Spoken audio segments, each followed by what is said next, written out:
Okay, this video is about solving equations using square and cube roots.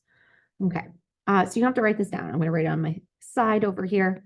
When we learned how to solve things like this, obviously a very basic equation, we said, well, to get rid of the plus 4 so that x is by itself, we would subtract 4. And addition and subtraction are what is known as inverse operations. So adding and subtracting go together, multiplying and dividing go together. So here we have 25 equals s squared. We want s, just a single s instead of s squared. We want to be s equals something. Well, we need to use a new inverse operation here. So the opposite of squaring something is going to be to square root it. Because if we're doing the square root of s squared, really what we're asking ourselves is what number or what times itself gives you s squared.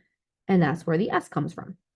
Okay, so really you just need to know that the opposite of a squared is square root. But whatever you do to one side, we do to the other side. And the square root of 25 is 5. But there is one extra thing we need to know here. Okay, and this is honestly probably the part that you're going to mess up, even though it's not that hard, but just because it's different. So when we did our other video, I did not talk about the fact how every square root actually has two answers, because 5 times 5 gives you 25, but also -5 times -5 gives you a positive 25. So because of this, okay, we are going to include both the positive and the negative answer. So I just used a cool little fancy symbol that means plus or minus 5, positive or -5, and you are certainly welcome to use that. If you're not a fan of that, that is okay. You could also just say s equals 5, comma -5, 5 and -5. Like you can just list each of them separately. But the key is, okay, according to this box over here, okay, you have to include both those answers when you're using this as a method to solve.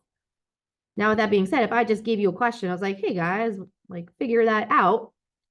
Okay, that in that case would just be positive 5. Okay. If I wanted the negative root, I would put an additional symbol in there. Okay, so if I'm asking you to evaluate it, it's just the 5. But if you're using the square rooting to solve the equation, you have to include both of them. Okay, second one, a squared equals 81. We're going to square root that and square root that to get a equals square root of 81 is 9, so it's just positive or -9. I'm going to keep using that symbol, but like I said, feel free to write it out as two separate numbers if you want to. Okay, we're going to jump down to here, the middle section. We have 343 equals s cubed. Now the opposite of cubing something is cube rooting it. So this one's a little bit harder to draw. So we're still going to draw like the square root symbol, but we put that little tiny 3 in the corner to show it's the cube root. So we're going to cube root both sides to get s by itself. And the cube root of 343, I know this wasn't on your chart, but it's 7. 7 times 7 is 49, and 49 times 7 is 343. Remember, our cube roots are not going to be very large numbers because like when you start cubing things, those numbers get big quickly. So our answers when we do the cube rooting are going to be pretty small.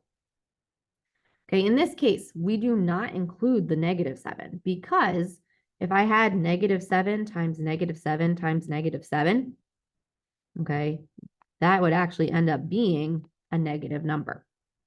But we're not finding the cube root of -343. We're finding the cube root of positive 343. So cube rooting, only the one answer. Okay, it's the square rooting where we have to include both of them. Okay, this one, cube root that to get x by itself. Do the same thing to the other side. What times itself again gives you 27. We should hopefully know that that is 3. Okay, and the last section, okay, 35 equals h squared. We're going to square root to get h by itself.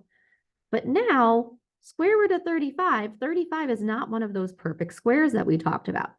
So we could get an answer if we're using the calculator. We can type it in and figure out what it is and probably round it to like the 10th or the 100th spot. Okay, but for our sake right now, we're just going to leave it in the square root form. So we're going to keep it as root 35. And then once again, just remember to put that plus or minus with it because square rooting has the two answers. If you're a person who's writing it separately, you'll just say root 35 and then negative root 35. So if it's not a perfect square and you're square rooting it, we're just going to leave it in the square root form for our answer.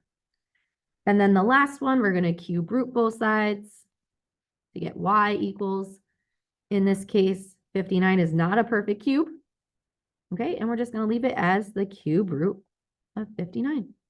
And that is it. So the math, hopefully you realize the math is not super duper hard. Okay, like I said, the hardest thing is going to be to remember to include both that positive and the negative when you're doing the square rooting. Okay.